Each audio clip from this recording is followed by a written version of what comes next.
Porque 99% das pessoas que estão nos presídios, assassinos e estupradores, professam alguma religião. A negação de uma divindade, uma proximidade com a religião, acabou levando para o antinomismo. Ninguém mentiria segurando uma Bíblia se acreditasse nela. Está dizendo que o Éden não é uma construção científica, mas você simplesmente impôs e não argumentou por que não é. Por exemplo, um pintor. O que a fé vai limitar ele? Eu acho que você fez um samba filosófico agora na minha cara. A fé restringe e limita o potencial humano. Quem concorda pode vir.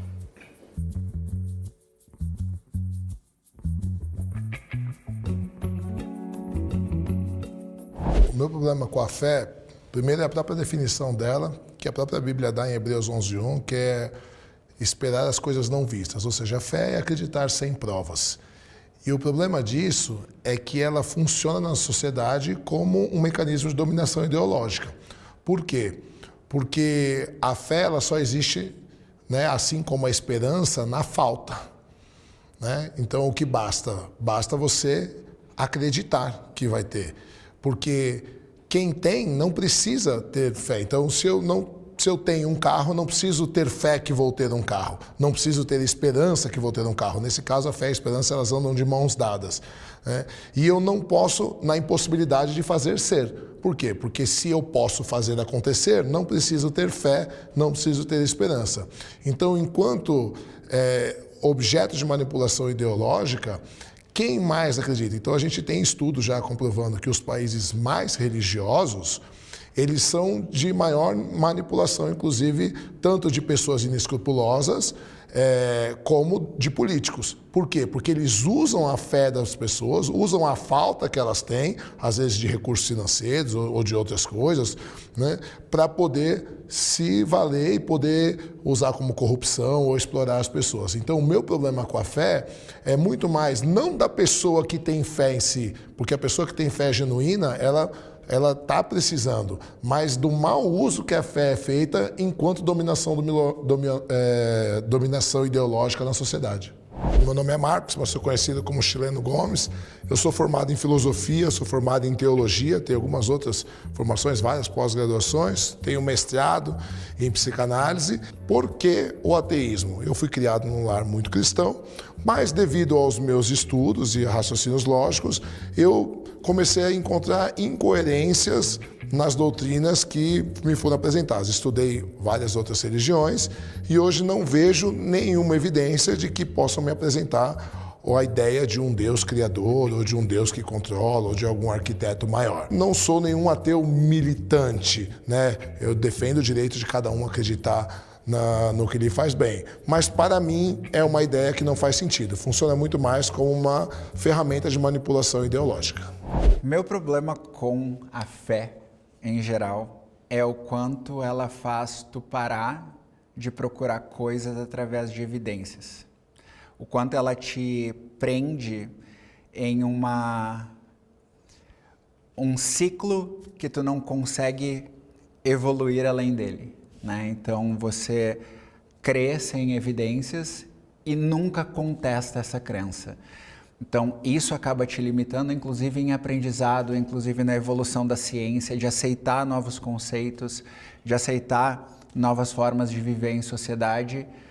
E eu acho que se prender exclusivamente à fé faz com que você sacrifique um pouco do seu potencial como ser humano e não se desenvolva tanto. Oi, eu sou a Michele, eu tenho 44 anos, sou gestora de tecnologia de informação e sou do Rio Grande do Sul. Eu penso que hoje nós vivemos em uma sociedade em que as religiões ditam muito sobre as coisas e acabam sendo causadores de novas leis que acabam removendo direitos de pessoas.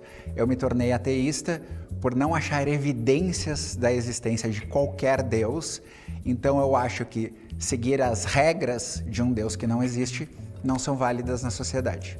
Quando a pessoa tem uma fé, né, e ela deposita tudo isso em uma divindade, ela acaba por esperar que as coisas aconteçam e ela não busca, ela não vai atrás de evidências e não vai buscar aquilo que ela almeja, né? Ela sempre espera que aquela divindade traga para ela. E a fé realmente atrapalha. Meu nome é Esther Rezenda, tenho 57 anos, sou cake designer. O ateísmo, eu acho que eu já nasci ateia, porque apesar de nascer num lar evangélico, nunca me adaptei, nunca consegui me encaixar. Os que discordam, podem vir.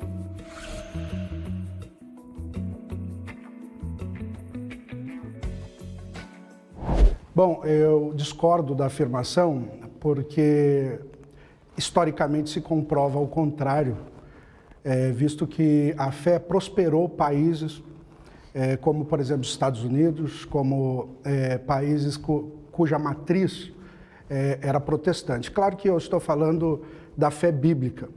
E a fé, em Hebreus 11:1, diz que ela é o firme fundamento. Isso quer dizer que ela não é esperança vazia, mas ela tem fundamento. Tanto que nós definimos a fé, num conceito abrangente bíblico, a partir de um tripé. E sempre esse tripé, falando do latim, é notitia, assensus e fidúcia. O que significa notitia? Ela contém um elemento cognitivo. Ela tem uma estrutura que não é subjetiva, mas ela tem informações. E depois dessas informações tem um assenso. Você consente que aquilo faz sentido na sua realidade como verdade. E o final, que é a fidúcia, que é a confiança. Mas antes de chegar nessa confiança, os outros elementos já garantem que ela não é um elemento subjetivo. Por mais que há espantalhos e caricaturas, a definição bíblica para a fé é essa. E, portanto, falando de um fator histórico, como eu comecei dizendo sobre ele, tem um escritor chamado Baruch, não vou lembrar o sobrenome dele, que ele examinou as pessoas que ganharam os prêmios Nobel.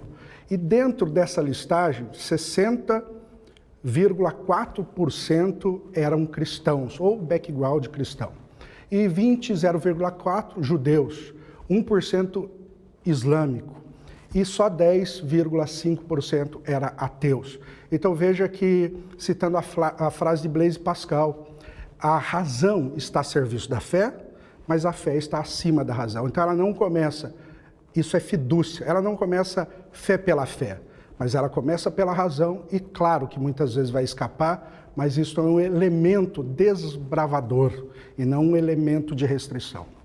Eu sou o Guilherme Rocha e tenho 45 anos e sou pastor. E eu sou cristão porque eu acredito na soberania de Deus e Ele me converteu